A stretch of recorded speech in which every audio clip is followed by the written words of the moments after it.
The debriefing tape showed 3 astronauts who wouldn't stop blinking in rotation, like they were taking turns keeping watch.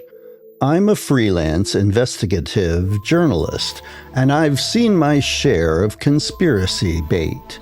Moon landing hoaxes, Roswell returns, grainy Bigfoot footage shot on someone's grandfather's camcorder. This felt different. The Manila Envelope had arrived at my desk with no return address, just a strip of masking tape across the seal and my name written in block letters that looked like they'd been traced with a ruler. Inside, a single VHS cassette. No label, no markings except for a strip of yellowed tape on the spine with one word stamped in faded ink: returned. I should have thrown it away. Instead, I pushed the tape into my old VCR, the one I kept around for digitizing archival footage, and I pressed play. The first thing I noticed was the timestamp, April 1975. 3 years after Apollo 17, the supposed final mission. The footage quality was government grade, the kind of crisp analog that NASA used for internal documentation. A conference room appeared on the screen, institutional beige walls and buzzing fluorescent lights that gave everything a sickly pallor. 3 men sat at a metal table, astronauts judging by the jumpsuits. Their name tags were visible: Hale, Morrison, Kovac. But something about them looked fundamentally wrong. Their posture was too rigid, shoulders drawn back at angles that seemed to stretch the fabric of their suits. Morrison's head tilted slightly to the left, held there as if his neck had been locked into place. Kovac's hands rested flat on the table, fingers splayed in perfect symmetry, not moving even when he spoke. And their eyes, God, their eyes, they blinked, all 3 of them, but never at the same time. One would close his lids while the others stared ahead. Then another, then the third, in a rotating pattern that felt rehearsed, mechanical, like they were taking turns keeping watch. "This is the official debriefing for Mission Apollo 18, a voice off-camera announced. The audio crackled with interference, a low-frequency buzz that made my teeth ache. "Commander Hale, please state for the record what you encountered at the Aitken Basin landing site." Hale leaned forward. The movement was smooth, too smooth, as if he were on rails. When he spoke, his voice had a hollow quality, like sound echoing up from the bottom of a well. "We weren't alone in the crater." The words hung in the air. Morrison's head turned toward Hale with that same mechanical precision. Kovac's fingers curled inward, all 10 at once, forming identical fists. "Explain," the off-camera voice prompted. "There was movement under the regolith." Hale's face remained completely still while he spoke, his mouth forming words, but nothing else shifting. No eyebrow raise, no subtle head tilt, nothing. Like something trying to breathe. "We thought it was a seismic event at first. Micrometeorite impacts causing vibrations in the surface dust. But the pattern was too regular, too deliberate." The tape distorted for a moment, horizontal lines of static cutting across the image. When it cleared, I could see that Hale's pupils had dilated to the point where his eyes looked almost entirely black. "Did you investigate the source?" the interviewer asked. Kovac approached the disturbance. Hale's voice dropped half an octave. He said there were impressions beneath the surface, shapes like ribs pressing up against fabric. I paused the tape. My apartment was completely silent except for the ambient hum of the city outside, but I felt like I could still hear that low-frequency buzz from the footage. It seemed to vibrate in my chest cavity, a physical presence that made it hard to take a full breath. I'd spent 6 years reporting on government cover-ups and corporate malfeasance. I knew the difference between elaborate hoaxes and genuine leaks. The production value here was too perfect, too authentic.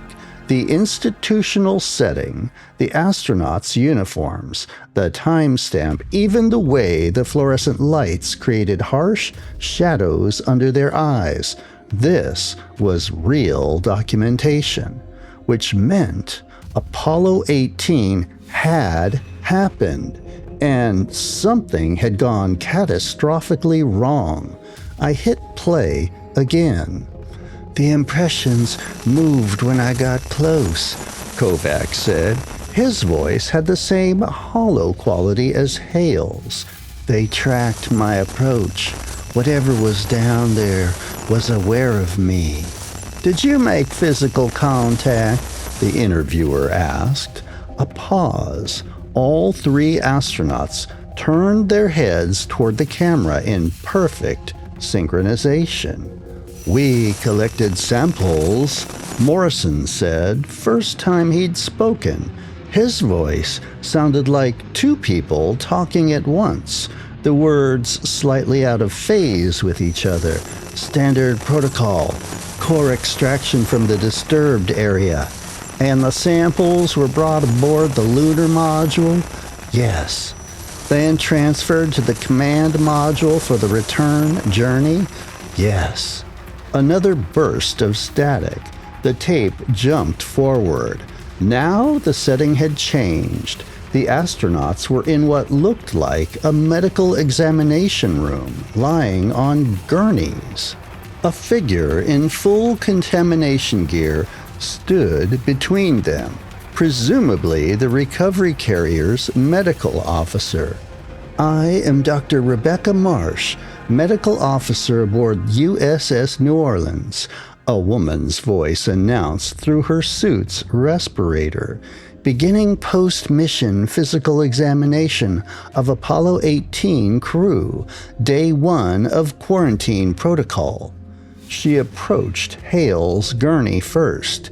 He lay completely still, arms at his sides, eyes open and staring at the ceiling. The medical officer pulled back the thermal blanket covering him. "Jesus Christ," she whispered. Even through the degraded footage, I could see it. Hale's flight suit had been partially removed, hanging open to reveal his torso, and something underneath the skin was moving. Not muscle contractions or breathing. This was something else, a shifting, undulating motion that traveled from his abdomen up toward his chest, like a second spine repositioning itself beneath the first. Dr. Marsh stumbled backward. I need containment team to medical now." The tape cut to black. When the image returned, the timestamp had jumped forward 72 hours. Day 3. The medical bay again, but now the lights were dimmed. Emergency protocols clearly in effect. Hale sat upright on his gurney, and I had to fight the urge to eject the tape right there. His skin had changed. The healthy tan of an astronaut who'd spent months training outdoors had been replaced by a pale, grayish tone that seemed to absorb light rather than reflect it. Lunar gray, the exact color of the moon's surface. But worse than that were the sounds he was making, not words. A low-frequency hum that caused visible vibrations in the metal fixtures around him. The overhead light swayed slightly. A tray of medical instruments rattled against a cart. The camera itself seemed to shudder, creating waves of interference across the image. And he was speaking between the hums. Coordinates. 43.7 degrees south, 173.2 degrees east, depth 300 meters, 43.7 degrees south. Over and over the same numbers, a location that didn't correspond to any known landing site. Dr. Marsh's voice came through her respirator, high and thin, with barely controlled panic. "Commander Hale, can you tell me where you are right now?" His head rotated toward her. The movement was wrong, too much rotation, as if his neck had gained additional vertebrae. "We know where you are," he said in that double voice Morrison had used earlier. "We've always been here, waiting in the shadows, waiting for the call." The medical officer took another step back. "Who is we, Commander?" Hale's mouth opened wider than any human mouth should. The hum intensified, causing the camera to shake violently. "The ones who sleep beneath. The ones who listened when you came. The ones who learned your shapes." Then he smiled, not a human expression of pleasure or amusement, a mechanical stretching of facial muscles that had been taught what a smile looked like, but didn't understand the emotion behind it. The tape cut to static again.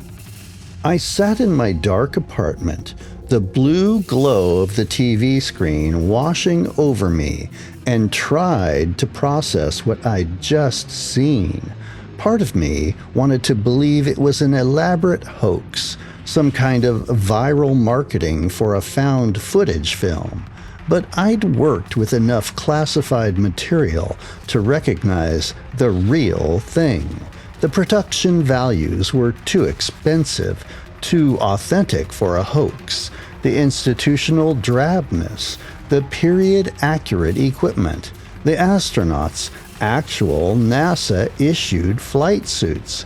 Even the degradation of the tape itself followed the exact pattern of aged analog footage stored improperly in government archives.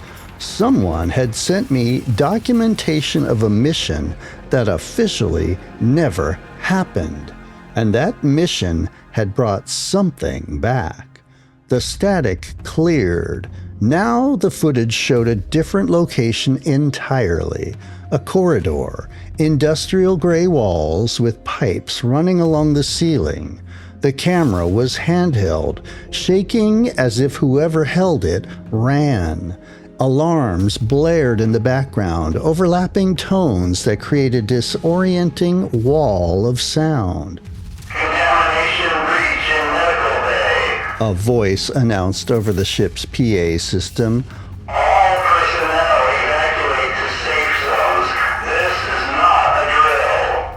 The camera rounded a corner. Ahead, a bulkhead door hung open, its heavy metal frame bent outward from the inside, not forced open, pushed open, as if something impossibly strong had simply decided the door wasn't supposed to be there anymore. Through the opening, I could see part of the medical bay. The gurneys were empty. Long trails of that same grayish substance I'd seen on Hale's skin marked the floor, leading away from the examination area and out onto the corridor. "Where are they?" someone off-camera asked. Male voice, young, terrified. "I don't know," the camera operator replied. "I don't know. Wait, do you hear that?" The humming. That same low-frequency tone from earlier, but now it was everywhere, coming from the walls themselves, vibrating through the ship's superstructure. And underneath it, barely audible, the sound of multiple voices speaking in perfect unison. 43.7 degrees south, 173.2 degrees east, depth 300 meters. The coordinates, all three astronauts, somewhere in the ship, broadcasting the same location over and over. The camera swung wildly as its operator spun around. In the distance, at the far end of the corridor, 3 figures stood in the darkness.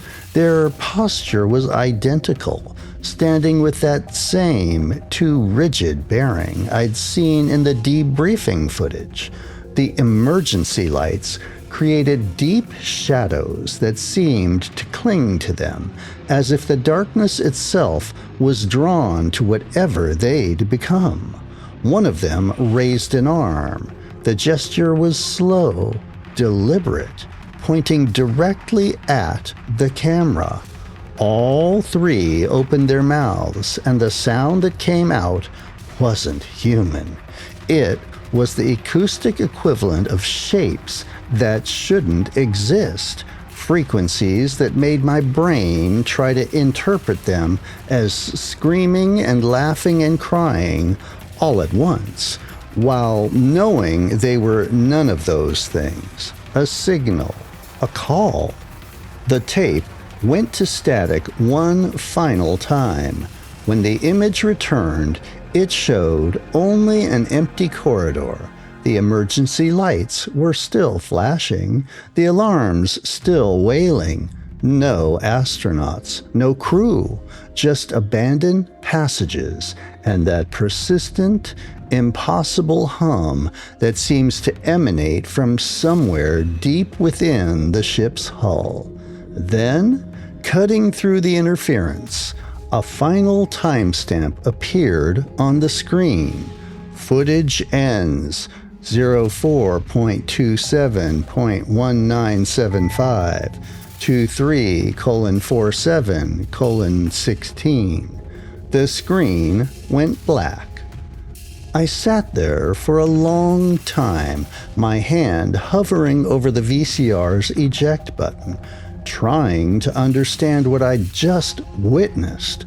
The tape had documented something that fundamentally violated my understanding of reality. Not just the existence of a secret Apollo mission, but the implication that something had been living beneath the moon's surface and waiting. And 3 astronauts had brought it back to Earth. My laptop was already open on the coffee table.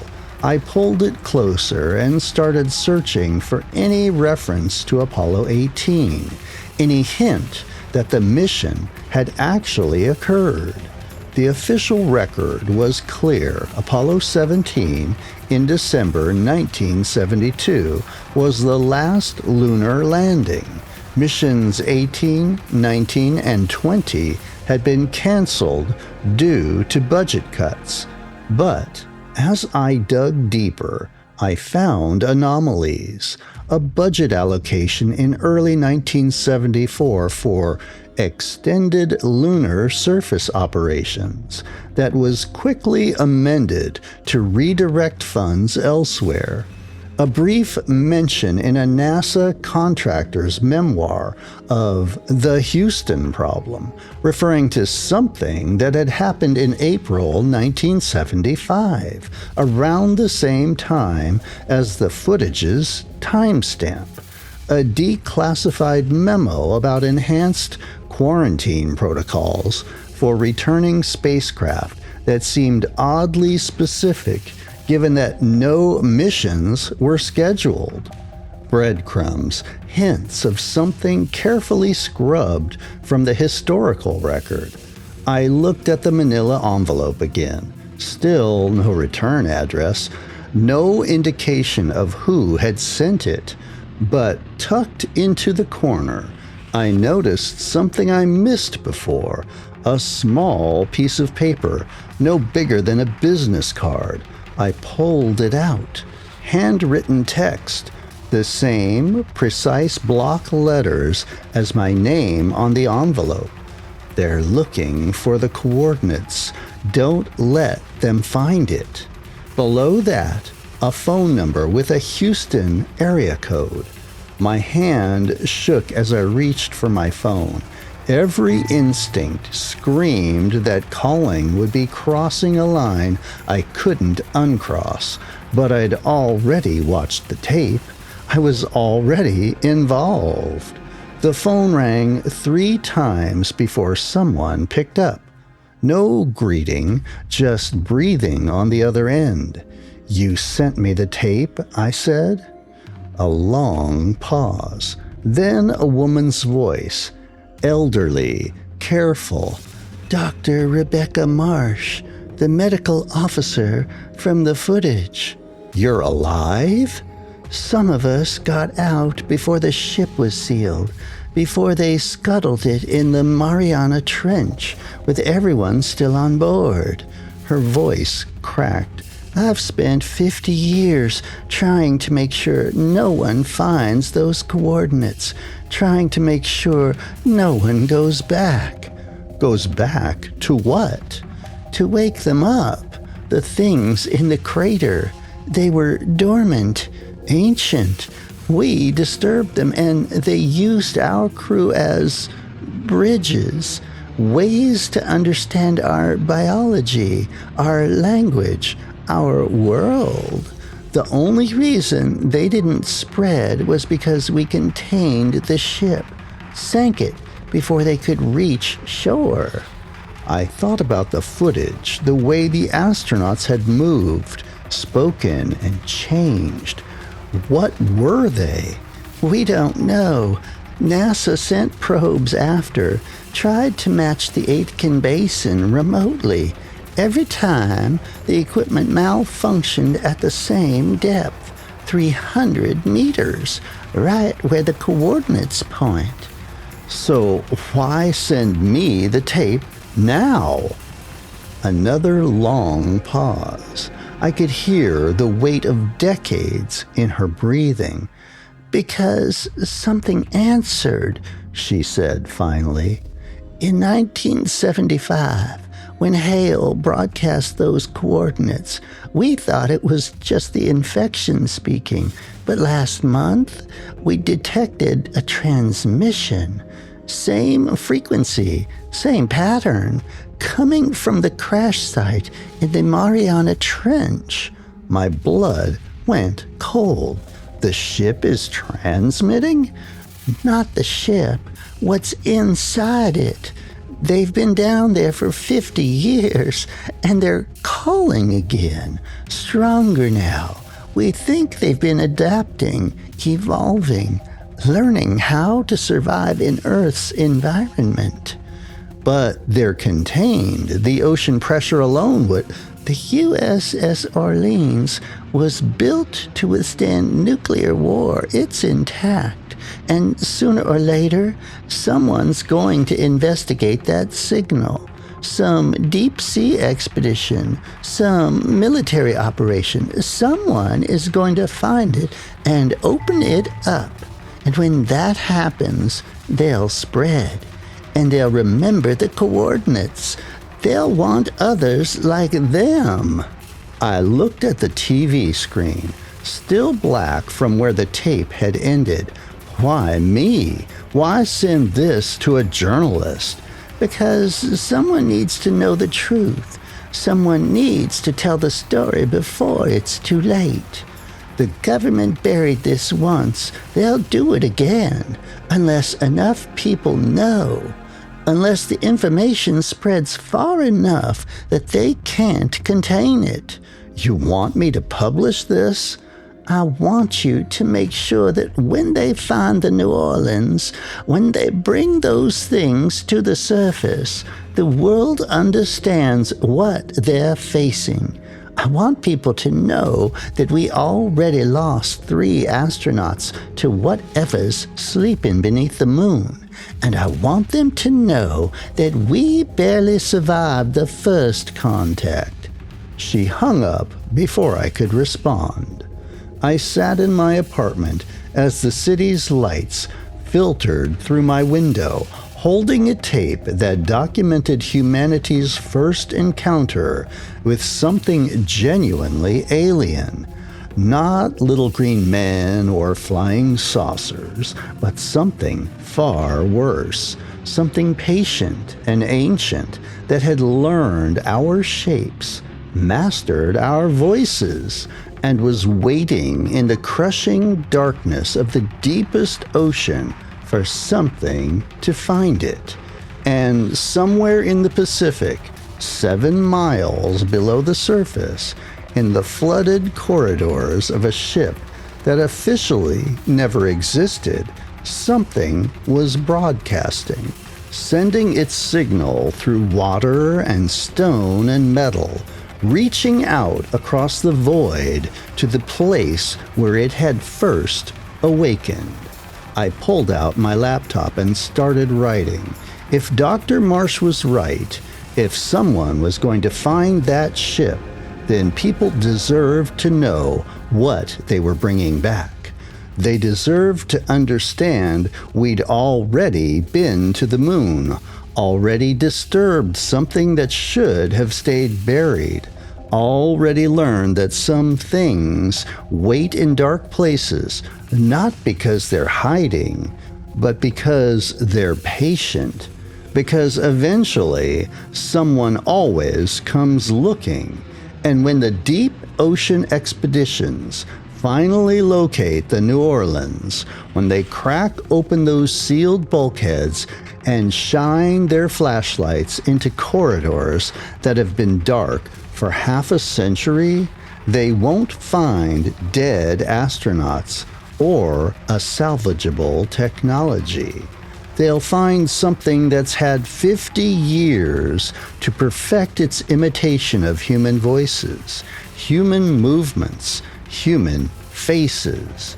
Something that remembers the coordinates to its home beneath the lunar surface. Something that's finally ready to call the others awake. This was the first episode of Volume 2 of my archive of the Unnatural series. Leave me a comment to let me know what you think, and stay tuned for the other episodes, or just check out Volume 1 with the link above, or some of my other videos. And until the next one, have a frightfully fun day.